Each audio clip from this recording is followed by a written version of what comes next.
Hey guys, it's Suzy, a little coffee shop early morning recording again, and I also have a toddler, so we'll see how it goes today. But I was so excited to learn about 2 new Canvas features this week and see them in action, so I'm going to release 2 videos over the next 2 weeks. You'll have to wait for the next one. But this one's going to be about creating a student annotation assignment. So let's talk about why you might want to do that and then how to create one. So I have previously in my videos taught about OneNote Class Notebook, which is no longer a direct support for Canvas, so there's kind of a wonky workflow to not turn it on, but to get your kids to submit from it. So this might be a nice alternative if you need a static background where kids can draw on top of it. So stay tuned for how to do it. So as always, I recommend you start everything you can in Canvas from the modules. So that way you're creating and organizing at the same time. So I have a unit here and I'm going to go into that module. I'm going to click the black plus and I'm going to choose assignment. I'm going to create right from here and I'm going to call this student annotation demo. You can decide to indent or not, and I'm going to add the item. Now all I've done so far is I've created a placeholder for it. So I'm going to click on the title. That's a live link. And I'm going to go into edit mode.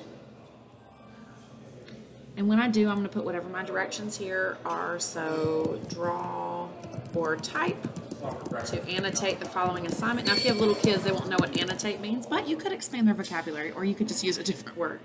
The following assignment, I can't talk and type at the same time, okay?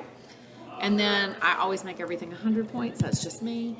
And I'm going to come down and where it says submission type, I'm going to choose online, and you will notice, voila, a new option here called student annotation.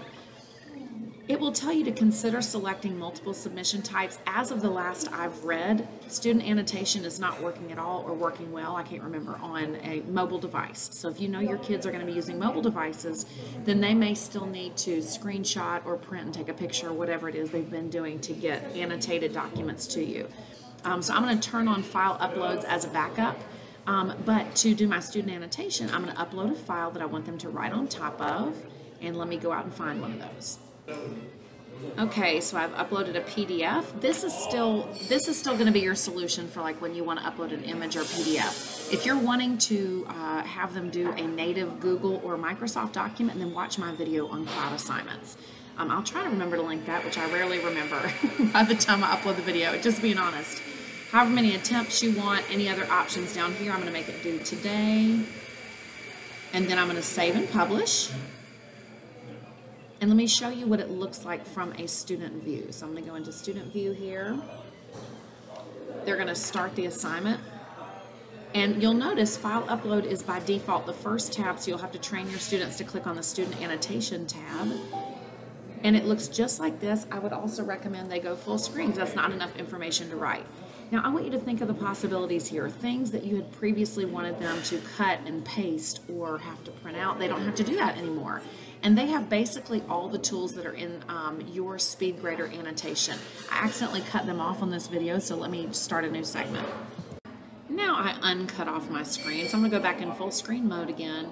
And the students have all these tools that if you haven't been using them in the SpeedGrader, you're missing out, but the kids have the same tools you do. So they can annotate a point, which means I'm going to click here and I'm going to write a comment out to the side. I can write it in multiple colors. I am writing a comment. Actually, the comment doesn't come in colors, the point does, okay? So that's just for cuteness, I guess. I don't see much benefit to that. They can highlight things, and they can also change color on that. That may be something that's more helpful. Text box, I have a trick for you.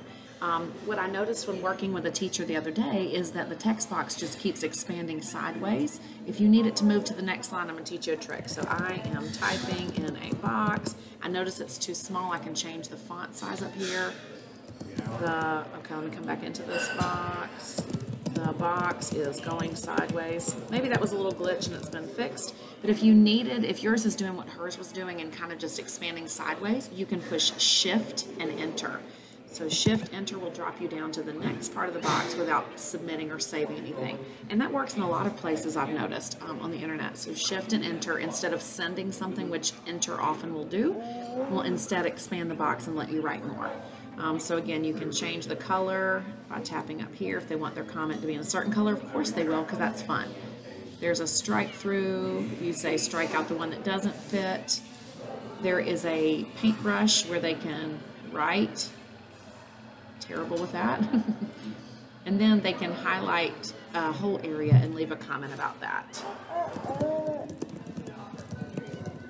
And then once that has saved, okay, so it's saved automatically, I'm going to go back out of full screen if I can figure out how to do that. Let me hit escape maybe. Yes, escape takes them out of full screen, and then they will come down and submit the assignment. So it's not obvious how to leave, and it's not obvious how to go full screen, especially for babies if you've got little ones.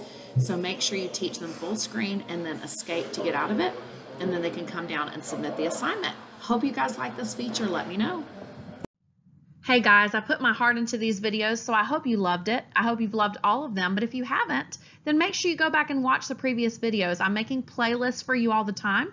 So if you're somebody who wants time savers, there's a playlist for that. If you want to gamify, playlist for that. And all of my themes of my blog. So, did you like it? Go ahead and click the thumb below. If you really liked it, I'd love if you shared it on your favorite social media channel. I'm at Suzy Lolley on Twitter. And then finally, my very favorite is if you subscribe. Subscribe to YouTube and subscribe on the blog. Take care.